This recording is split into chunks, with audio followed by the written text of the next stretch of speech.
You know those moments when you sit down to focus and your brain decides it's showtime? Suddenly, you're reliving that awkward conversation from 3 days ago, planning next week's meals, or mentally redecorating your office instead of finishing the task that's right in front of you. If that sounds familiar, you're not alone. Last week, in part one, when your own brain distracts you, we talked about why this happens. Things like how the ADHD brain's default mode network can hijack your attention and pull you into an internal whirlwind of thoughts, worries, and daydreams. Today, in part two, how to reclaim focus from ADHD's internal distractions, we're going to take it deeper. We'll explore some evidence based ways to quiet that inner noise and refocus your attention without relying on willpower. We'll explore how mindfulness, movement, and novelty actually help your brain shift out of autopilot and how to design focused strategies that work with your ADHD wiring, not against it. By the end of this episode, you'll have practical tools to notice when your brain has drifted, bring yourself back gently, and rebuild a sense of safety and control around focus so you can do what matters most without the constant mental tug of war. Be sure to listen. Welcome to the Self-Loved ADHD Woman's Way podcast.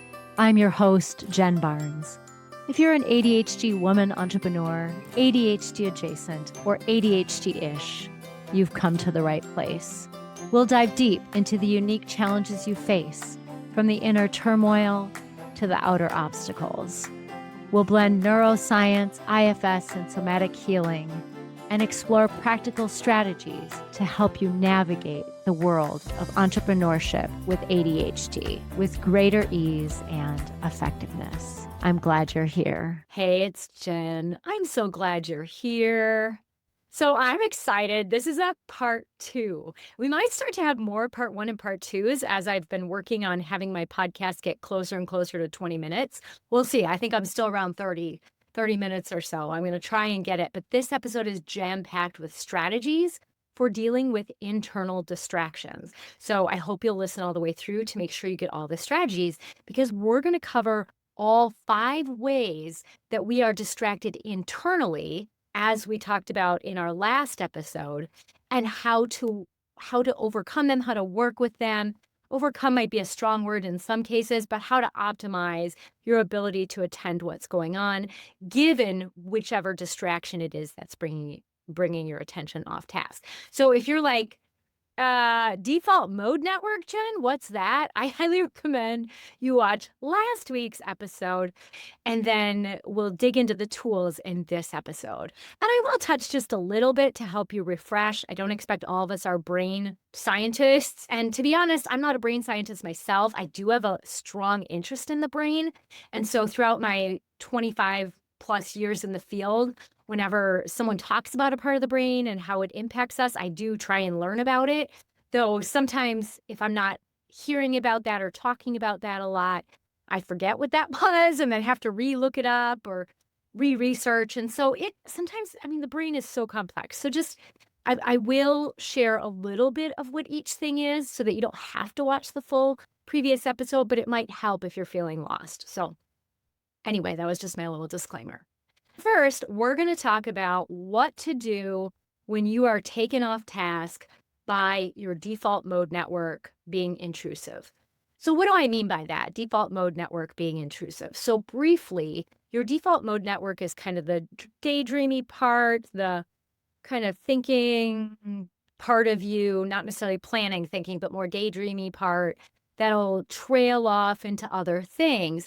And in ADHD, our brains don't suppress that as well as neurotypical brains when we're trying to attend to a task. So you can imagine that becomes problematic when we have this task in front of us and our brain is like, oh yeah, our default mode network is like, oh yeah, I'm just going to think about trains.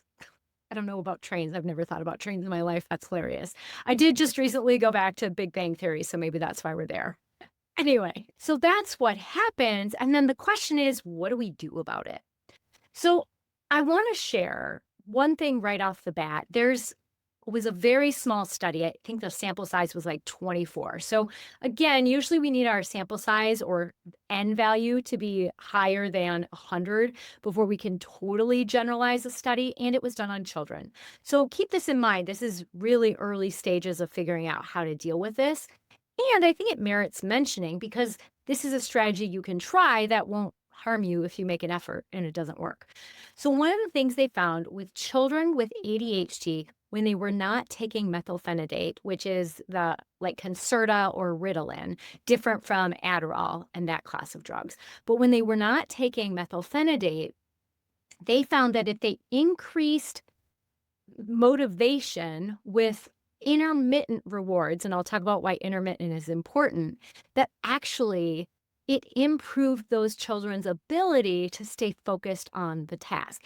And we know our ADHD brains are have limited access to dopamine because of how some of our wiring is and our the neuromodulator dopamine doesn't always stay in the synapse, the nerve cells, as long as it needs to. So basically, we don't have enough dopamine to communicate about our executive functioning. That's really shrinking what that actually is, and even shrinking from my limited understanding of it. But just you get the idea that we have limited access to dopamine, which we need so that tasks are interesting. And when we make something interesting for ADHD brains with an intermittent reward, we are more likely to be able to turn off the default mode network or suppress it rather, not turn it off, but not get so distracted by it like a neurotypical person can. And so the word intermittent is important there because we can get accustomed to a reward and then we just expect it. So it no longer has the same effect. So it's important that the rewards are intermittent. So how might you do that for yourself? You could have like a mystery reward jar. And depending what you pull out of the jar, you might get some kind of reward. Maybe sometimes it's walk around the block, or sometimes you get to watch a video if you can keep yourself to one video. Sometimes you might call a friend or text a friend or whatever it is, but you get some kind of reward. And you don't know what the reward is because you're going to have all those in the jar. You might even put some that are blank in there. So that way it's more intermittent. So it's not every time, but then it's kind of like, oh, this is a game now. So gamification works really well with ADHD brains.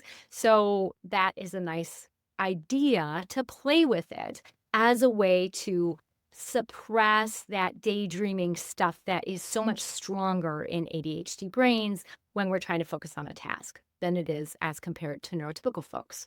So, one of the things that also can help this is mindfulness practices. And this could be a seated mindfulness practice, it could be seated meditation, it could be mind body practices like yoga or Tai Chi or Qigong.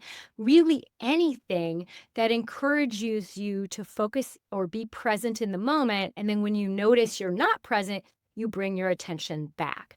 And I want to say something about this because a lot of times, a lot of my ADHD ladies are like, they don't like silence or they find that boring or they get stressed that they can't quiet their mind. The point is not to quiet your mind.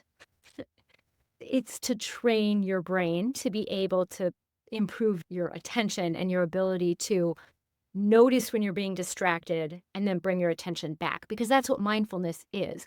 Whether you're mindfully washing the dishes, practicing yoga, qigong, tai chi, or you're actually doing a seated mindfulness practice, all of those are opportunities to be present in the moment. And when you get distracted, to bring your attention back. So the point of those, again, is not to just completely stay focused all the time. That's not how they work. But by doing that practice, when you are trying to do a task and your default mode network is ramping up, daydreaming, and your brain isn't naturally suppressing it, if you've been practicing some kind of mindfulness-based practices like I just mentioned, you will notice it more quickly and then be able to go, oh, yeah, that's right. We're not focusing on that. We're doing this. Right. And then an added thing you can do is you can keep like a scratch pad by your desk so that if it is something important, you can jot it down and come back to it later, almost like a parking lot. So that is another method that I'm going to tell you this, and this is no pressure to do this, but I've been practicing mindfulness in some way probably since I was 25 or 26 years old. So, like, I don't know, what is that, 25? Oh my gosh, 25 or 26 years now, and not consistently for the first probably 5 years, but I've been doing that a long time, and my ability to notice when I'm distracted and then choose something else is super strong, especially compared to what it was before. So for someone with ADHD, it's almost amazing that I can do that, but it's because I've trained my brain to do that kind of unintentionally. That wasn't why I did it. I didn't know I had ADHD. There were other reasons, but it's a strong way to help you deal with those distractions. Two other options that we're not going to get much into are neurofeedback, which is wonderful. You've got to go and pay someone to do that. Neurofeedback can really help, but so can medication, ADHD medication, because it's thought that ADHD medication can increase access to dopamine, which then can help your brain suppress the default mode network when you are trying to focus on a task. And lastly, about this, it's important that you don't make it worse. If you are lacking sleep, so getting like less than 8 or 9 hours of sleep a night, if you are dehydrated, if you are not eating regular meals with protein in them, you are likely going to struggle to focus and deal with distractions. So just remember, you want to set yourself up for success by actually taking care of your brain as well. So that was number one, how to work on suppressing the default mode network when you're trying to focus on tasks. Number two is all about our tendency to be kind of dopamine and novelty seeking. And you've heard me talk about this before, so I don't want to get too far into it. But basically, like I said earlier, we don't have as easy access to dopamine, which we need for executive function. So our brains tend to seek it out, which is why it can be hard for us to do tasks just because they're important to someone else, to ourselves, or because they have a reward or a consequence, not including what I just shared about the intermittent rewards. Sometimes that can work with our brains. So, what do we do about this? How do we deal with our dopamine seeking brain? Well, we make tasks interesting. And we don't just make them interesting when we start, but we want to keep it interesting as we go. So that might mean that you gamify something, you make a challenge out of it. You see how much of each part you can get done in how many minutes. You use a time timer to see how long a task takes you. You use the Pomodoro method. You could body double to make it more interesting. There's a lot of ways to make it more interesting or novel that will help you be able to focus better and be less distractible when you have a task at hand. And again, with rewards, things like the mystery jar or some kind of, I don't know, you could have a dartboard with different rewards. And depending where you get it, you get that reward. I don't know. But come up with some kind of fun game way to do intermittent reward bingo. I don't right? Whatever. But you make it fun, and then that kind of reward will also help. Okay, number three, the third thing we talked about that will take our brains away from our task at hand is our emotions. With ADHD, we know that we have big feelings. We are highly sensitive, we have sticky brains, so we hold on to things longer. So, what do we do? And I'm going to be straight with you about this. No one is going to like this answer, and I apologize in advance. But actually, I don't apologize. I mean, it's just what it is, right? Like, if we want to feel better, we have to put in the work. And I wish I could give you quick strategies to try that would miraculously get rid of all your problems, but that is just not how ADHD brains work in the society that we live and work in. So, what do we do about our emotions?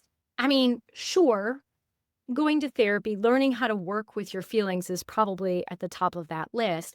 What I do, I'm a therapist, and I have been through therapy a lot, like years and decades now, a couple decades on and off, but still of therapy. And I have a good sense of how to work with feelings because I help other people with that. So my favorite way is to journal. And if you're like, I can't write, I can't journal, great. You can do like an audio journal. You could do a picture, like collage journal of your feelings. It doesn't have to be journaling, but finding a way to work through your feelings and just noticing what's coming up for you. Seeing that those feelings are your experience in the moment, but they aren't who you are, and learning how to separate that. Because here's the truth.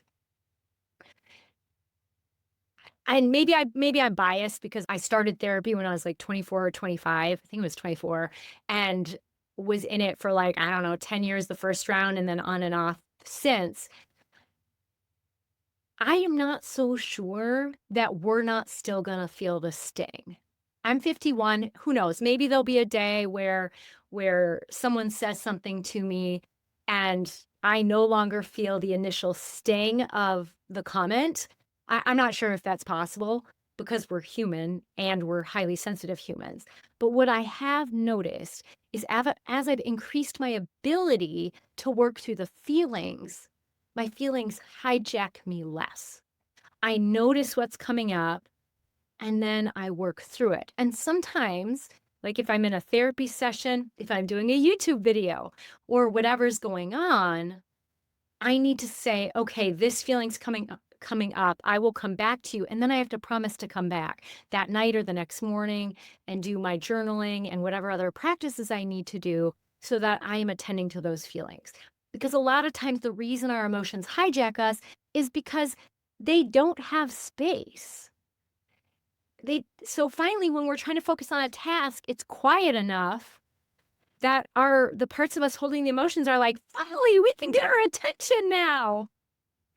But that's not what we want, the feelings to have our attention. So carve out time to work through feelings as they arise. Maybe even do that every day. Maybe you write in the mornings or do your audio journal every morning, whatever it is. Text or talk with a friend, although we don't want to use our friends as therapists, or journals for that matter. I don't want to promote that, but get creative with how you work through those feelings. And if you don't know how to work through feelings, I highly recommend you seek out a therapist. I really think it's important. There are books on it. I will say Atlas of the Heart is Brene Brown's book. That's more like an encyclopedia of feelings. So it doesn't necessarily help you with how to work through your feelings, but it helps you be able to spot them and get granular about feelings, which is super important because what we name our experience matters. So that's just a tip as a way to start to work with that feeling. All right, number 4 of the ways we get distracted inside our brain is that we have weaker executive brakes. So our ability to stop from going down like a rabbit hole is limited. And again, this is not going to be anyone's favorite news, but remember, if we want things to change, we actually have to do the work and make some changes. And maybe you're already doing this. Exercise is a really good way to help with this because we know exercise increases dopamine levels. It also increases serotonin levels, and all of those chemicals in the brain can help support your executive function. Another thing you can do is try to reduce the burden on executive control. So what do I mean? Well, I mean chunking things into groups of tasks or smaller tasks.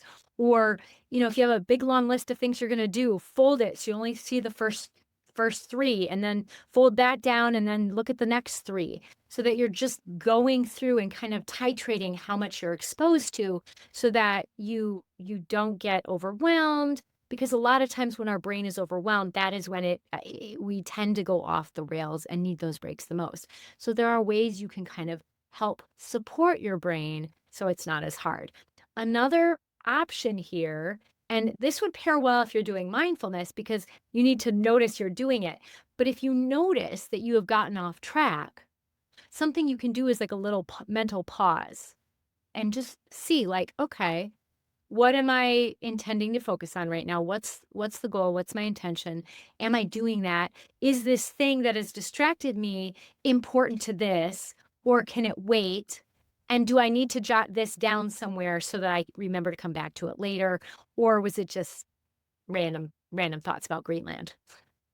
So that is another way to work with our weaker executive control brake. And last but not least, number 5, we have limited working memory with ADHD. And to be clear, I'm not talking about long-term or short-term memory, how long you can remember things. I'm talking about our ability to manipulate information in our brain. I was asking ChatGPT for some cool ways to work with this the other day, and the strategies stressed me out because I have ADHD and I have a decent working memory because my first degree was in math. So I did a lot of math and that involved a lot of multiplication and long division in my head and even some other calculations in my head. But like I'm out of practice with it. So, and it's things like, if you're wondering, it's things like if I say the number 1997 to you, you have to say it backwards to me. That was an easy one because there's two nines. Or if I say the sequence ACF, ACNF, you have C at the end, you have to tell me all the times when I said a letter, what letter it was, exactly 2 spots prior to that letter. So in this case, it would be C, but only the second time. Anyway, so it's just like your ability to hold information and manipulate it. And if your brain is like, you're stressing me out, Jen, let's all take a breath. Yes, because one of the hallmarks of ADHD, no, I mean, not the only one, obviously, but is our working memory challenges, which we certainly can increase in many ways. I naturally increased it through mathematics as a child. I don't know why I knew how to do that. I just did. But I want to talk about some ways that we can help support your working memory. And this is cool because one of the strategies for this will also help number 4, the executive control break, movement.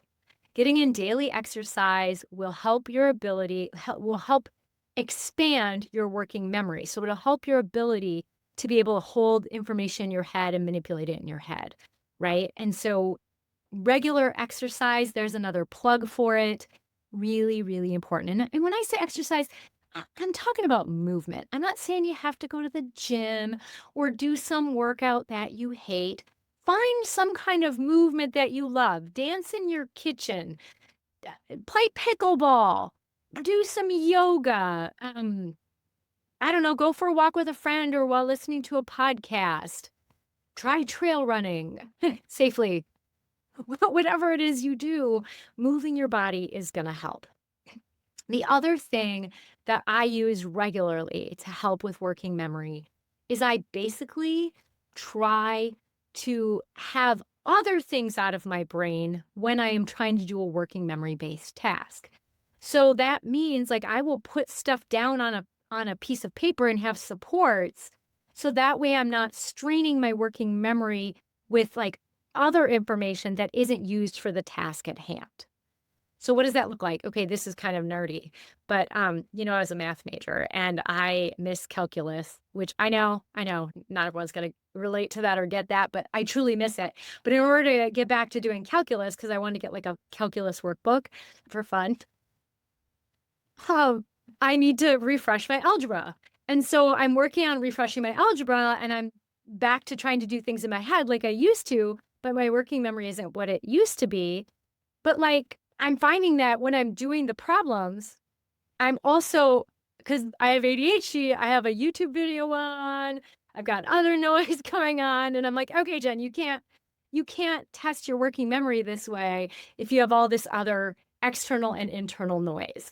So when you have times when you need to take in a bunch of information and manipulate it, really anytime you create anything or solve a big problem, get other stuff out of your brain. And how do we do that? Well, we reduce external noise. Personally, I reduce internal noise a lot by writing or sitting in silence and then writing.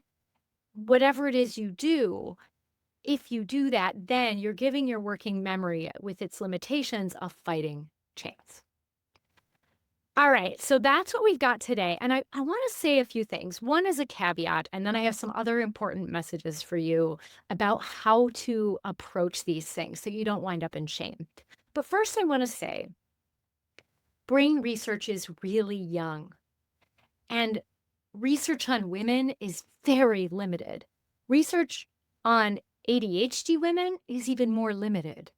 And so just understand that the strategies we know now, that the ways we look at our ADHD brains now, and my understanding of it too, because I'm growing in my understanding, it's going to evolve as we have new technologies for studying the brain, as people care more about studying ADHD and women specifically, and then studying interventions and ways to support us in this world not designed for our brains that don't make us be more neurotypical, but that help us be more of who we are and still be able to live a fruitful life the way we want to.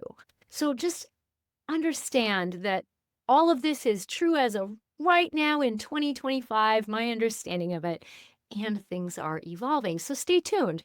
I try and share updates along the way, but it's important that you keep paying attention. In my other business, I'm a psychotherapist, and I've been a psychotherapist since 2008. And before that, I did other types of mental health work. But I wanna go back to those early clients and be like, "I'm sorry. I told you things that we no longer believe in, or things that I didn't understand fully yet because I knew what I knew at the time." And so, by the way, if you're a former client of mine and you're listening, please take that from my heart. But also because, like, back then, younger Jen didn't know what she didn't know. Your former therapist didn't know what she didn't know. Current Jen, I don't know what I don't know. The world doesn't know what we don't know. So just know that all of this is evolving. And so to stay tuned to find ways to continue to support yourself in this life with the brain that you have.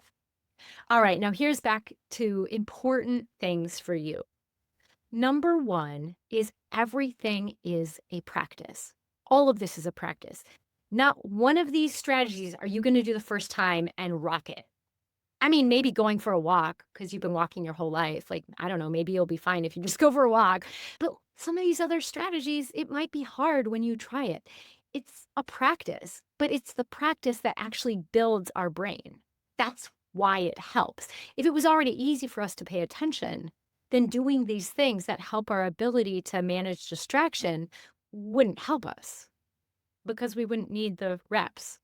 So these are things that you're going to put in the reps for so that you can build your ability to manage internal distractions and external distractions, quite frankly. And number two, and I want to leave you with this because this is most important. It is so common for people with ADHD, especially women, to try things and have them not work out the first time or not work the first 5 or 10 times or have something take a while or to feel like you're not good at something. And I want you to invite in a little bit of self-compassion. You don't know what you don't know. You don't know how to do what you haven't practiced. And what you're practicing now, you will be good at later, perhaps, if you keep practicing. But these things take time. So have some compassion for yourself on this journey because we are all learning and growing in this life, including you. And so if you're like me, which I suspect you've got some things in common around sensitivity and compassion for others, I know you're able to give that compassion to other people. So make sure that as you're doing this or any other strategies to help yourself, that you are leading with love and compassion for yourself and your best effort at any given moment. Thank you so much for being here. And if you liked this, I would love it if you would subscribe or follow the podcast and like the episode and share. If you get out there and you share about my podcast or you like it or comment on it or watch it to the end, that lets the platforms know that this is helpful information for you. And then I can keep doing it because I see that it's helping people and the platforms are promoting what I'm sharing. So keep supporting not just me, but other ADHD creators or people who you find helpful so that you can keep hearing our voices of support during these times. All right. Thank you so much for being here. Take care.